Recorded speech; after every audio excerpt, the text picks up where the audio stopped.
حضور اکرم صلی اللہ علیہ وآلہ وسلم نے وحی کے رک جانے کے زمانے کے حالات بیان فرماتے ہوئے کہا کہ ایک روز میں چلا جا رہا تھا کہ اچانک میں نے آسمان کی طرف ایک آواز سنی اور میں نے اپنا سر آسمان کی طرف اٹھایا۔ کیا دیکھتا ہوں کہ وہی فرشتہ جو میرے پاس غار حرا میں آیا تھا وہ آسمان و زمین کے بیچ میں ایک کرسی پر بیٹھا ہوا ہے۔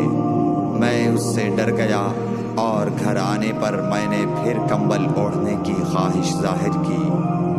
اس وقت اللہ پاک کی طرف سے یہ آیات نازل ہوئیں، اے لحاف اوڑھ کر لیٹنے والے، اٹھ کھڑا ہو اور لوگوں کو عذاب الہی سے ڈرا اور اپنے رب کی بڑائی بیان کر اور اپنے کپڑوں کو پاک صاف رکھ اور گندگی سے دور رہ۔